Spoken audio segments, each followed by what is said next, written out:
தீர்க்க முடியாத பிரச்சனையை உருவாக்கிய துரோகிகள்.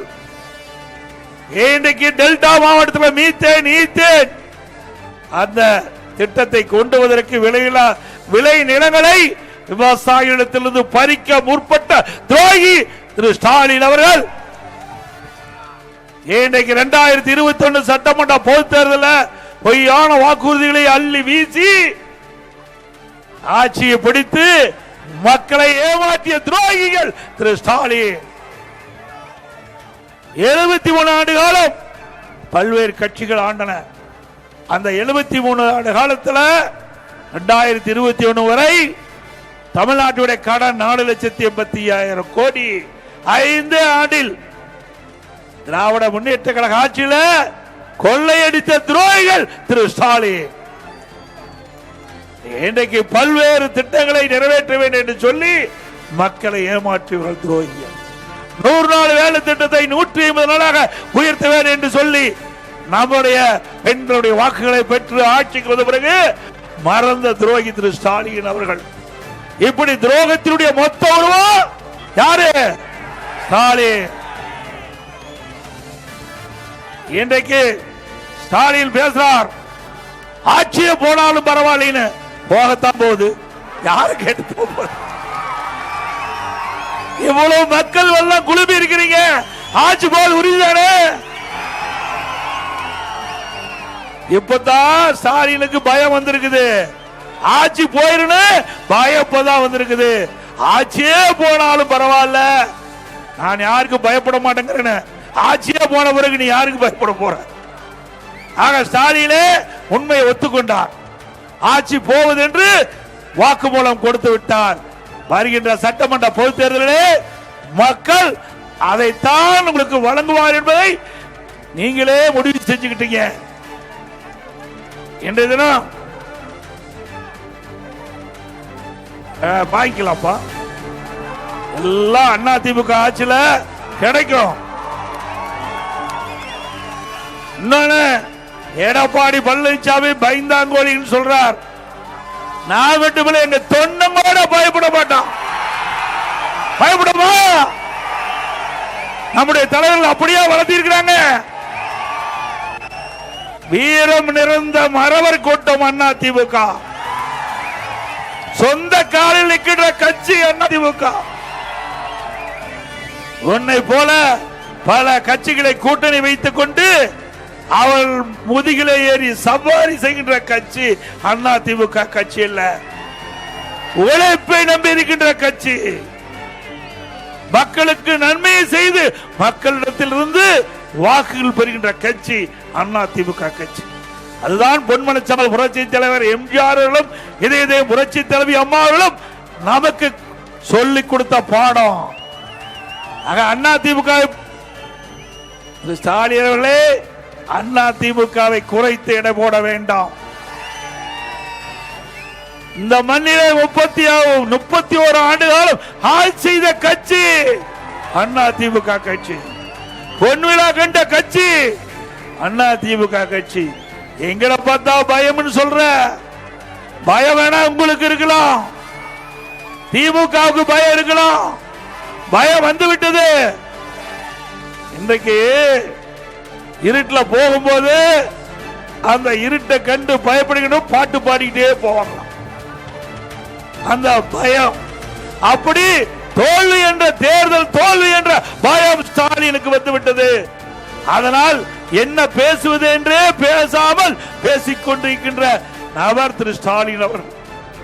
ஸ்டாலின் அவர்களே, எங்களை பொறுத்த வரைக்கும் தமிழ்நாட்டு மக்கள் தான் எஜமானர்கள். அவர்களுக்கு என்ன தேவை அதை நிறைவேற்றுவதுதான் எங்களுடைய தலையாய பணி. உங்களுக்கு அப்படி இல்லை, குடும்பம் தான் முக்கியம். மக்களை பற்றி கவலைப்படாத தலைவர் திரு ஸ்டாலின். அதிமுக அப்படி அல்ல, எப்பொழுதும் மக்களை பற்றி சிந்தித்துக் கொண்டே இருக்கின்ற கட்சி அதிமுக கட்சி. அப்படி இருக்கின்ற காலத்தில் தானே கடுமையான வறட்சி. மக்களை காப்பாற்றிடும், மக்களுக்கு தேவையான குடிநீர் கிடைக்க கூட கடினமான சூழ்நிலையிலும் தடையில்லாம குடிநீரை வழங்கிடும். புயல் அந்த புயலை எதிர்கொண்டு மக்களுக்கு தேவையான நிவாரணங்களை உரிய நேரத்தில் கொடுத்தோம். கொரோனா கடுமையான பிரச்சனை. இன்றைக்கு காற்றிலே பரவக்கூடிய வைரஸ் இதுவரை மக்கள் பார்க்கப்படாதது. அப்படிப்பட்ட கொரோனா வைரஸ் காற்றிலே பரவி மக்களுடைய உயிரை குடிக்கக்கூடிய அந்த நோய் நம்முடைய தமிழ்நாட்டு மக்களை பாதிக்க கூடாது என்று இன்றைக்கு அரசு திறமையா செயல்பட்டு விலைமதிக்க முடியாத நம்முடைய உயிரினை காப்பாற்றிய அரசாங்கம் அதிமுக அரசாங்கம். தேர்ந்தெடுக்கப்பட்ட அரசு எப்படி செயல்பட வேண்டும் என்பதற்கு உதாரணமாக இருந்த அரசாங்கம் அதிமுக அரசாங்கம். நம்முடைய அரசாங்கம் அப்படியா இருக்குது? கொள்ளையடிக்கின்ற அரசாங்கமாக இருக்கின்றது. எந்தெந்த துறையிலே எவ்வளவு கொள்ளையடிக்க முடியுமோ அந்த அளவுக்கு கொள்ளை கூட்டமாக இன்றைக்கு காட்சி அளித்துக் கொண்டிருக்கின்றது தமிழகத்திலே அரசாங்கம். ஒரு அரசாங்கம் இருக்கின்றதா இல்லையா என்று மக்கள் கேட்கின்ற அளவிற்கு அரசு இன்றைக்கு செயல்பட்டுக் கொண்டிருக்கிறது. ஸ்டாலின் அவர்களே சிந்திச்சு பாருங்க.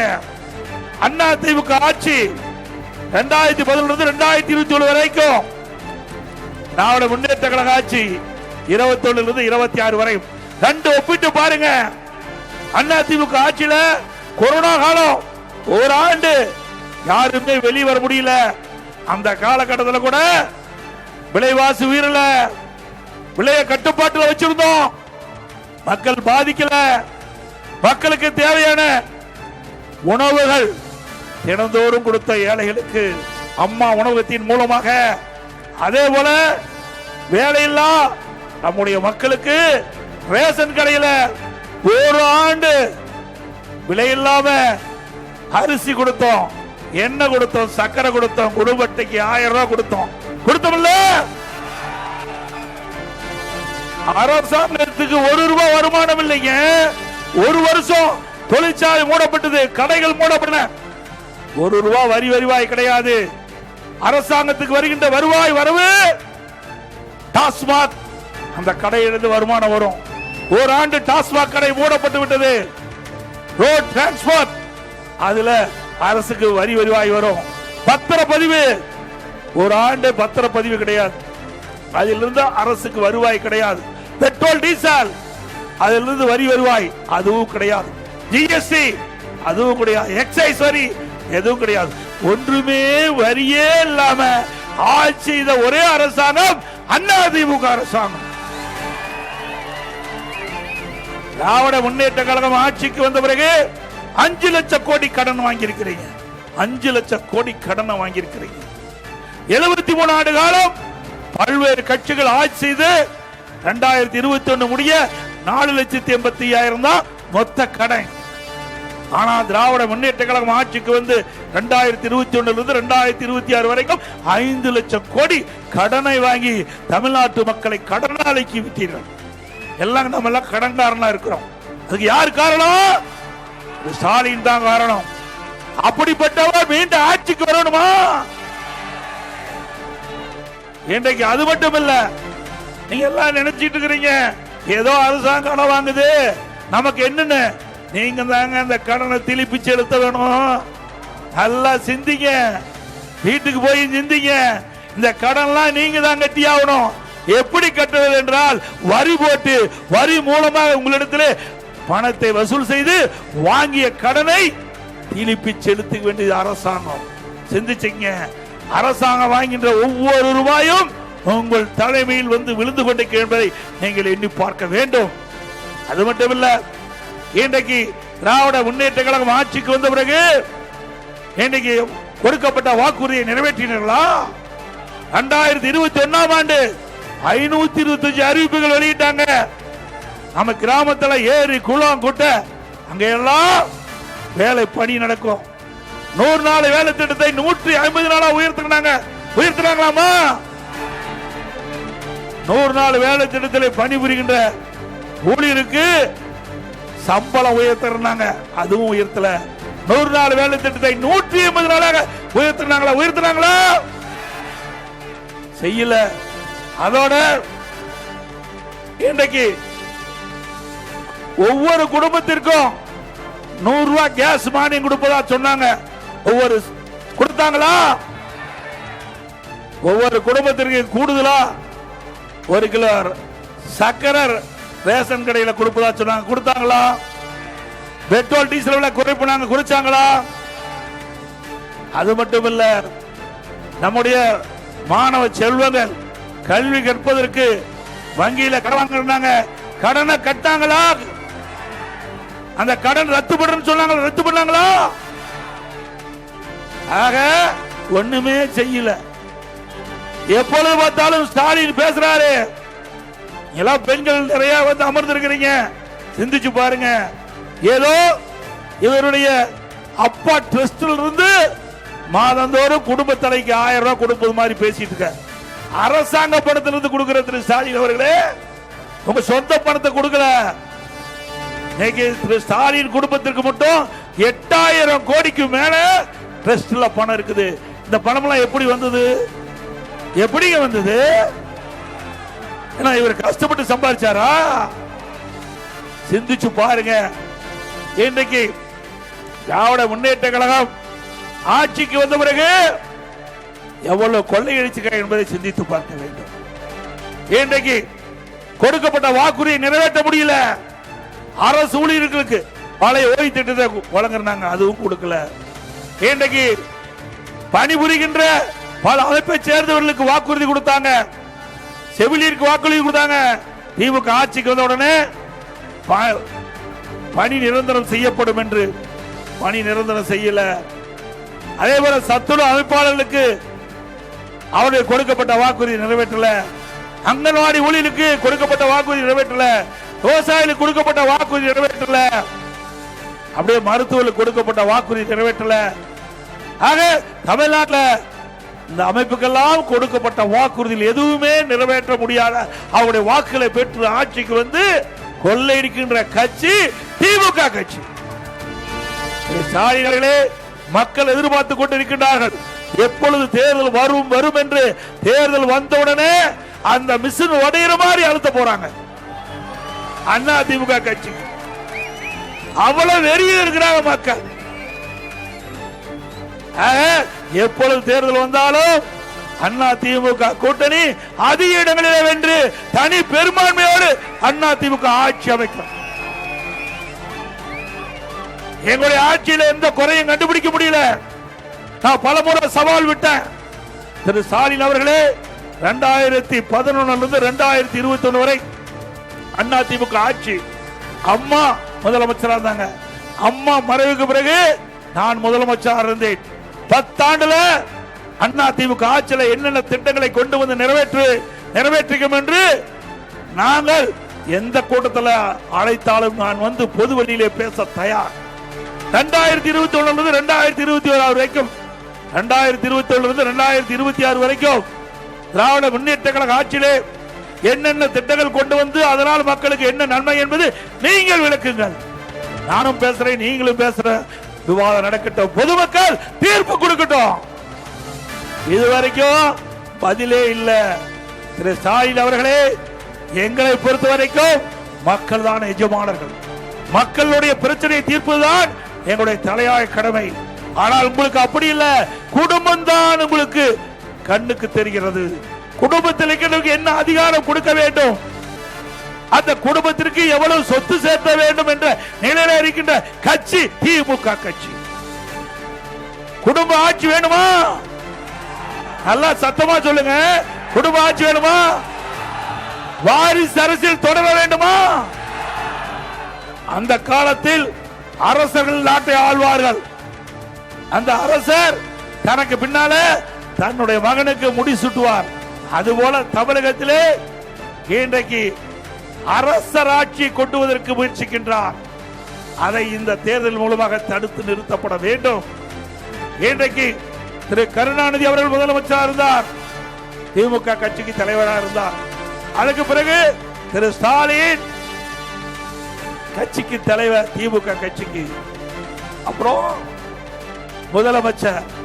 அதுக்கு பிறகு எந்த வித ஒரு உழைப்புமே இல்லாம திரு கருணாநிதி குடும்பத்தில் பிறந்த ஒரே அடையாளம், ஸ்டாலின் மகளுடைய ஒரே அடையாளம், அந்த அடையாளத்தை வைத்து தனக்கு பின்னால் திரு ஸ்டாலினுக்கு பின்னால் தன்னுடைய மகன் உதயநிதி வர வேண்டும் என்ற அடிப்படையில் இன்னைக்கு ஊரூரா போய் பிரச்சாரம் பண்ண வச்சு பிறகு எம்எல்ஏ ஆக்கி பிறகு அமைச்சராக்கி இப்பொழுது துணை முதலமைச்சராக்கி இருக்கிறார்.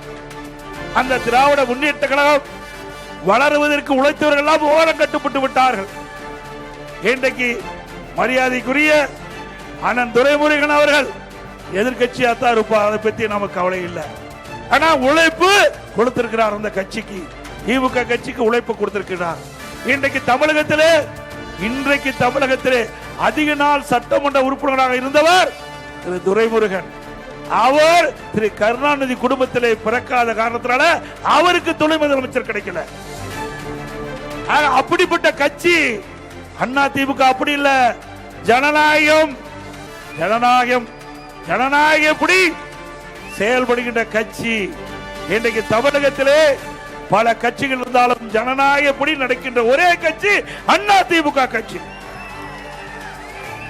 அண்ணா திமுகவிலே விசுவாசமாக செயல்பட்டார், தலைமைக்கு விசுவாசமாக செயல்பட்டார், மக்களிடத்திலே நன்மதிப்பு பெற்றிருந்தார். நிச்சயமாக உயர்ந்த பதவிக்கு கிடைக்கக்கூடிய ஒரே கட்சி அண்ணா திமுக. எங்க இல்ல நானா வந்து முன்னாடி பேச முடியுமா? நடக்கிற காரியமா? கனவு கூட நடக்காது. அண்ணா திமுக கட்சியில இருந்த காரணத்தால உங்கள் முன் பேசுகின்ற வாய்ப்பை இந்த கட்சி கொடுத்திருக்குது.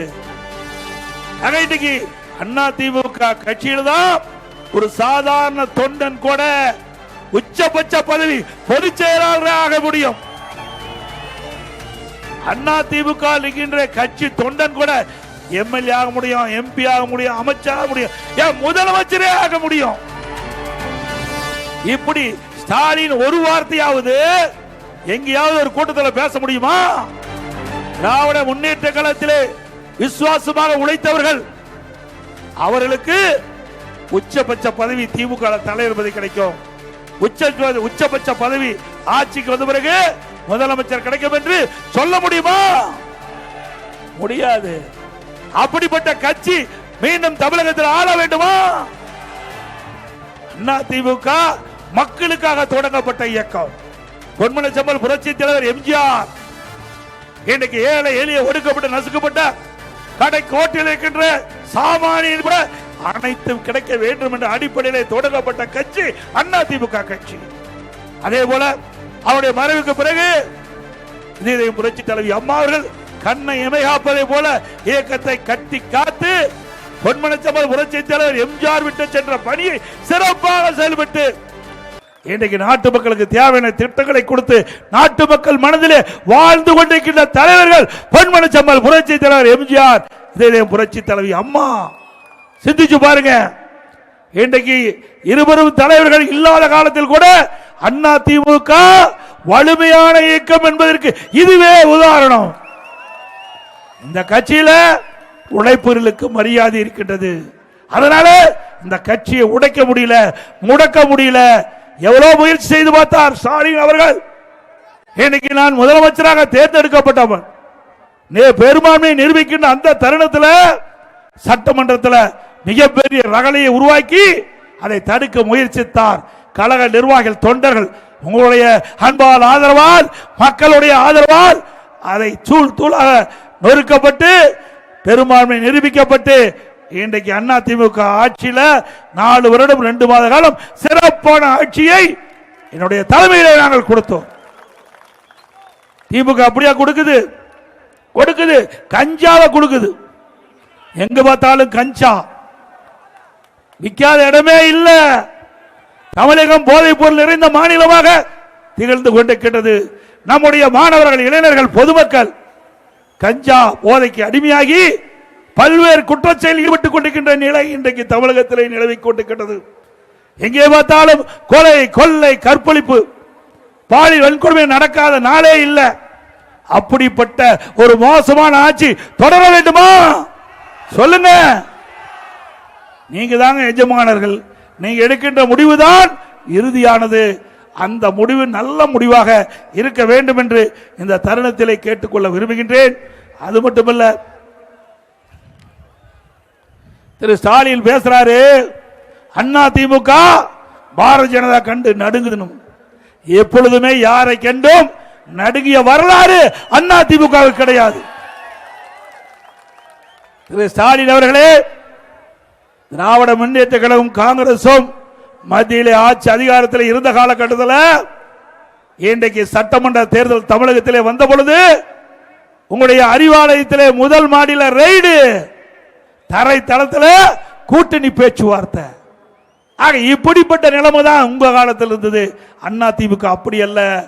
இன்றைக்கு காவிரி நதிநீர் பிரச்சனை உச்ச நீதிமன்றத்தில் தீர்ப்பு கொடுத்துட்டாங்க. அந்த தீர்ப்பை உரிய காலத்தில் நிறைவேற்றாத காரணங்களால அண்ணா திமுக பாரதிய ஜனதாவோட கூட்டணி வச்சிருந்தது. அந்த காலகட்டத்தில் கூட நாங்க மக்கள் நம்முடைய விவசாயிகளுடைய உரிமைகளை பெறுவதற்கு உச்ச நீதிமன்றம் அளித்த தீர்ப்பை விரைவாக செயல்படுத்த வேண்டும் என்று 22 நாட்கள் நாடாளுமன்றத்தில் முடக்கி நம்முடைய விவசாய பெருமுனை மக்களுடைய உரிமையை பாதுகாத்த அரசாங்கம் அண்ணா திமுக அரசாங்கம், அண்ணா திமுக கட்சி. 22 நாட்களுங்க நாடாளுமன்றமே இயங்கல.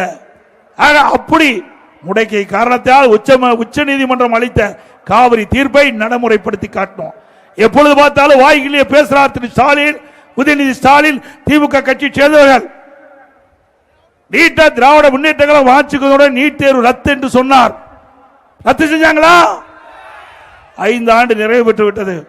திரு உதயநிதி ஸ்டாலின் குறிப்பிட்டார், திராவிட முன்னேற்ற கழகம் ஆட்சிக்கு வந்து விட்டது, நீட்டை ரத்து செய்வதற்கு ரகசியம் இருப்பது சொன்னார். ரகசியத்தை இதுவரைக்கும் சொல்லல. இதற்கு முந்தி இருந்த சட்டமன்ற கூட்டத்தொடரில் திரு ஸ்டாலின் ரகசியத்தை வெடிச்சிட்ட சொல்லிட்டாரு. எங்களால நீட்டுக்கு விதிவிலக்கு பெற முடியாது, உச்ச நீதிமன்றம் தீர்ப்பு, அதனால நீட்டுக்கு விதிவிலக்கு பெற முடியல என்று கைவிரித்து விட்டார். தேர்தல் வந்தா உடனடியாக அதற்கு ஏதாவது ஒரு காரணத்தை கண்டுபிடித்து மக்களை குழப்பி வாக்குகளை பெறுவதில் தந்திரமாக செயல்படுகின்ற கட்சி திமுக கட்சி. இதுவரைக்கும் நீட்டுக்கு நீங்க என்ன செஞ்சீங்க? எப்பொழுது பார்த்தாலும் 39 நாடாளுமன்றங்கள் திமுக கட்சியை சேர்ந்த கூட்டணிகள் எல்லாம் வெற்றி பெற்று இன்றைக்கு நாங்கள் அமர்ந்திருக்கோம் என்று டெல்லியில் அமர்ந்திருக்கோம் என்று பேசுகிறீர்களே. 39 நாடாளுமன்றத்திலிருந்து தமிழக மக்கள் உங்களுக்கு கொடுத்திருக்கிறாங்க. அந்த 39 நாடாளுமன்றத்தில் என்ன செய்து கொண்டிருக்கின்றார்கள்? தமிழ்நாட்டுக்கு மக்களுக்கு தேவையான திட்டங்களை பெற்றீர்களா? தமிழ்நாட்டுக்கு தேவையான நிதிகளை பெற்றீர்களா? நீங்கள் தேர்தல் நேரத்தில் கொடுக்கப்பட்ட வாக்குறுதி நீட் தேர்வுக்கு விதிவிலக்கு பெற வேண்டும் என்று அதை செய்வதற்கு முயற்சி செய்தீர்களா? எதுவுமே கிடையாது. பேசுனா ரெய்டு வந்துடும்.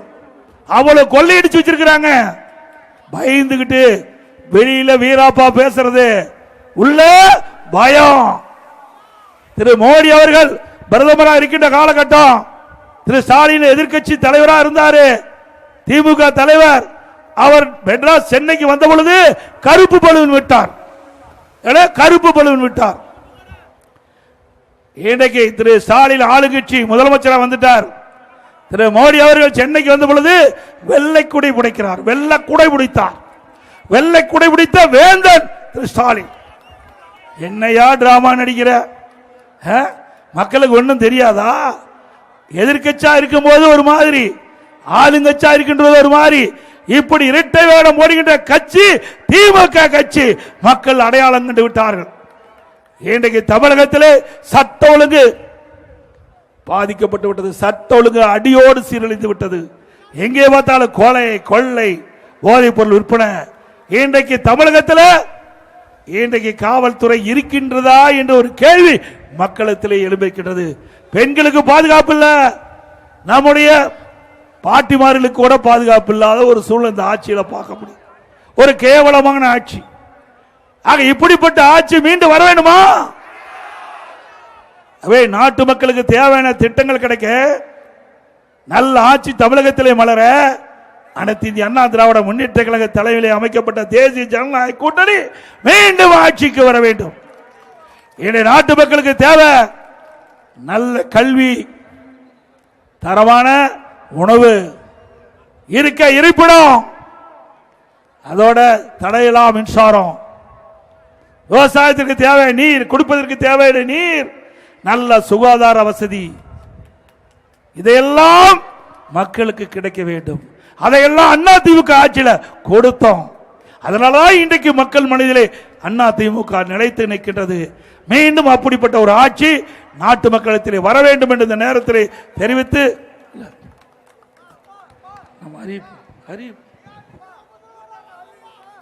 அதோட நாம பல அறிவிப்புகளை வெளியிட்டிருக்கிறோம். அண்ணா திமுக ஆட்சிக்கு வந்தா என்னென்ன திட்டத்தை கொண்டு வந்து நிறைவேற்றுவோம் என்று மக்களிடத்திலே வாக்குறுதி கொடுத்திருக்கின்றோம்.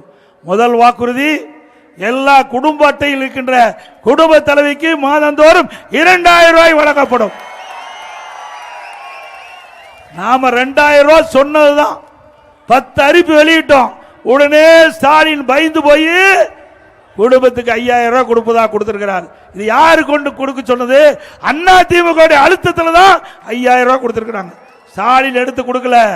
அண்ணா திமுக அறிவிக்கப்பட்ட அறிவிப்புக்கு பயந்து ஸ்டாலின் அவர்கள் இந்த உரிமை தொகையில பெற்றோர்களுக்கு 5000 ரூபாய் கொடுத்திருக்கிறார்.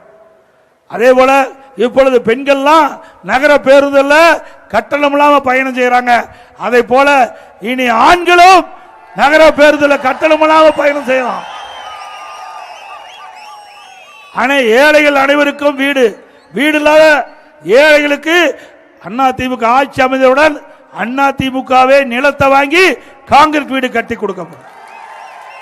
பட்டியலின மக்கள் வீடு இல்லாமல் இருக்கிறவர்களுக்கு அண்ணா திமுக அரசாங்கமே நிலத்தை வாங்கி அற்புதமான காங்கிரீட் வீடு கட்டி கொடுக்கப்படும். 100 நாள் வேலை திட்டம் 150 நாளாக உயர்த்தப்படும். இப்ப 125 நாளா மத்திய அரசு உயர்த்தப்பட்டு விட்டது. அதை 150 நாளா உயர்த்துவோம். இன்னைக்கு நம்முடைய கிராமத்திலிருந்து நகரத்திலிருந்து ஏழை குடும்பத்தை சேர்ந்தவர்கள் வேலைக்கு போறாங்க. உரிய நேரத்துக்கு வேலைக்கு போகணும். வேலை முடிந்து பணி முடிந்து வீடு திரும்ப வேணும் உரிய நேரத்தில். அதற்காக அம்மா இருசக்கர வாகனம் 5 லட்சம் பேருக்கு வழங்கப்படும். ஒவ்வொரு அம்மா இருசக்கர வாகனம் வாங்க 25,000 ரூபாய் மானியம் வழங்கப்படும். அதே போல நம்முடைய மாணவ செல்வங்கள் கல்வி கற்பதற்கு வங்கியில வாங்கிய கடன் அரசாங்கமே செலுத்தும். இன்னைக்கு வாழ்வாதார உதவியாக ஆண்டுக்கு ஒரு குடும்பத்திற்கு 3 கேஸ் சிலிண்டர் வழங்கப்படும்.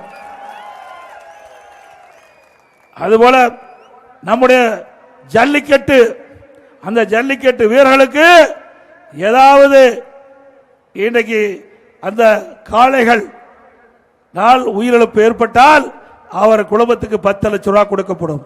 அந்த ஜல்லிக்கட்டு வீரர்களுக்கு இன்சூரன்ஸ் காப்பீடு செய்யப்படும். ஜல்லிக்கட்டிலே கலந்து கொண்ட காளைகளுக்கு இன்சூரன்ஸ் செய்யப்படும். சிறுபான்மை வகுப்பை சேர்ந்த மகளிர் சுய தொழில் தொடங்க பெற்ற வட்டிலா கடன் மற்றும் மாற்றுத்திறனாளிகளுக்கு கூட்டுறவு வங்கியில் வாங்கிய கடன் தள்ளுபடி செய்யப்படும். நடபாதையில நகரத்தில் நடபாதையில கடை வச்சிருப்பாங்க. அந்த கடை வைத்திருக்கின்ற ஓரத்தில் கடை வைத்திருக்கின்றவர்கள் கூட்டுறவு வங்கி வாங்கிய கடன் தள்ளுபடி செய்யப்படும்.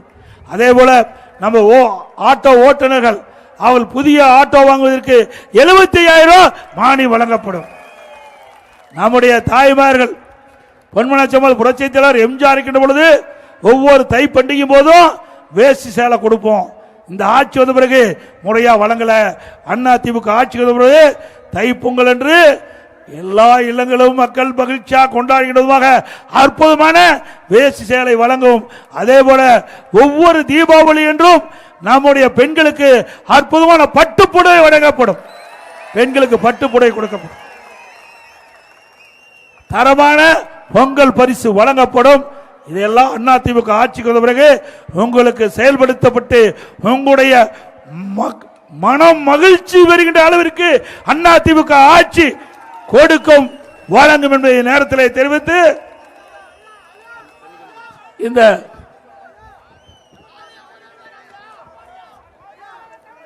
சிறப்பான நிகழ்ச்சியில் கலந்து கொண்டுள்ள மரியாதைக்குரிய முன்னாள் அமைச்சர் சகோதரர் பெஞ்சமின் அவர்களே, முன்னாள் அமைச்சர் சகோதரர் ரஹீம் அவர்களே, அமைப்பிச்சார் திரு திருவேற்காடு ஸ்ரீனிவாசன் அவர்களே, இந்த நிகழ்ச்சியில் பங்கு பெற்றிருக்கின்ற கழகத்தினுடைய நிர்வாக திரு பி ஜேம்ஸ் என்ற ராஜ் விக்னேஷ் அவர்களே, திரு கே வெங்கடாஜலாபதி அவர்களே, திரு ஜி கே இன்பராஜ் அவர்களே, திரு எம் சமலரசன் அவர்களே, திரு கே வி சுபா தேவராஜன் அவர்களே, திரு டி வேலாயுதம் அவர்களே, திரு கண்ணதாசன் மாமன்ற உறுப்பினர் அவர்களே, திரு பேகம் அவர்களே, திரு ஆர் சுப்பிரமணியம் அவர்களே, திரு ஜி.வி. செந்தில்குமார் அவர்களே, திரு டி.ஆர். ரமேஷ் அவர்களே, திரு எஸ். மனோகரன் அவர்களே, திரு வடகரை மு. சுந்தர் அவர்களே, திரு ஜி. குணசேகரன் அவர்களே, திருமதி ஆதிலட்சுமி அவர்களே, திரு டி. தானியல் ஜெயபராஜ் அவர்களே, திரு டி. கே. பாலாஜி அவர்களே, திரு ஜி. கே. எழில் அவர்களே, திரு பி. கே. செல்வம் அவர்களே, திரு சந்தோஷ்குமார் அவர்களே, திரு டி. கிஷோர்குமார் அவர்களே, நமது கூட்டணியில் அங்கம் வகிக்கின்ற பாஜக மாவட்ட தலைவர் திரு ஜி. பாஸ்கர் அவர்களே, பாஜக மாநில செயல் உறுப்பினர் திரு சென்னை சிவா அவர்களே, பாஜக மாவட்ட பொதுச்செயலாளர் திரு குமரன் அவர்களே, பாமக மாவட்ட செயலாளர் சகோதரர் திரு ஆர். சிவபிரகாஷ் அவர்களே, பாமக மாவட்ட தலைவர் திரு பி. எஸ். சபாபதி அவர்களே, தமிழ் மாநில காங்கிரஸ் மாவட்ட தலைவர் திரு இ. கே. அருண்குமார் அவர்களே, தமாக மாநில இணைச்செயலாளர் திரு வினோபாத் அவர்களே, தமாக மாநில செயலர் திரு வி. மாரிமுத்து அவர்களே, புரட்சி பாரத மாவட்ட செயலர் கே.வி.எம். குமார் அவர்களே மற்றும் அமமுக மாவட்ட கழகத்துடைய பொறுப்பாளர்களே, நிர்வாகிகளே மற்றும் நிகழ்ச்சியில் பங்கு பெற்றுகின்ற திரு முன்னாள் எம்பி திரு வேணுகோபால் அவர்களே, வரியிருந்து சிறப்பித்துக் கொண்டிருக்கின்ற முன்னாள் உள்ளாட்சி அமைப்பை சேர்ந்த பொறுப்பாளர்களே, முன்னாள் கூட்டுறவு சங்க நிர்வாகிகளே, வரியிருந்து சிறப்பித்துக் கொண்டிருக்கின்ற கழக உடன்பிறப்புகளே, கூட்டணி கட்சி சேர்ந்த நிர்வாகிகளே, தொண்டர்களே, பத்திரிகையாளர், ஊடக நண்பர்களே, பெரியவர்களை, தாய்மொழி அத்தனை பேருக்கும் நன்றி தெரிவித்து, அதோட அடுத்த வருகின்ற சட்டமன்ற பொதுத் தேர்தலில் கழக வேட்பாளர்கள் வெற்றி பெறுவதற்கு உங்களுடைய பொன்னான வாக்களை இரட்டை சின்னத்திலே வாக்களித்து வெற்றி பெற செய்யுங்கள். ஒருவேளை கூட்டணிக்கு சென்றால் அந்த கட்சியுடைய சின்னத்துக்கு வாக்களிங்கள் என்று கேட்டு, மக்களை காப்போம், தமிழகத்தை மீட்போம், மக்களை தமிழகத்தை மக்களை தமிழகத்தை மக்களை தமிழகத்தை ஸ்டாலின் மாடல் அரசு, ஃபெயிலியர் மாடல் அரசு, பை பை ஸ்டாலின். நன்றி, வணக்கம். நம்முடைய வந்திருக்கின்ற நிர்வாகிகள், தொண்டர்கள், பொதுமக்கள் பத்திரமாக வாகனத்தில் வீடு போய் சேர வேண்டும் என்று அன்போடு கேட்டு விடைபெறுகின்றேன். நன்றி, வணக்கம். அதோடு இந்த எழுச்சி பயண நிகழ்ச்சியை சீரும் சிறப்போடும் மிக எழுச்சியாக சிறப்பாக ஏற்பாடு செய்த அருமைச்சோர் மாவட்ட செயலர் மூர்த்தி அவர்களுக்கும், அவரோடு இணைந்து பணியாற்றிய கழக நிர்வாகிகளுக்கும், தொண்டர்களுக்கும், கூட்டணி கட்சி சேர்ந்த நிர்வாகிகளுக்கும், தொண்டர்களுக்கும் நன்றி, வணக்கம்.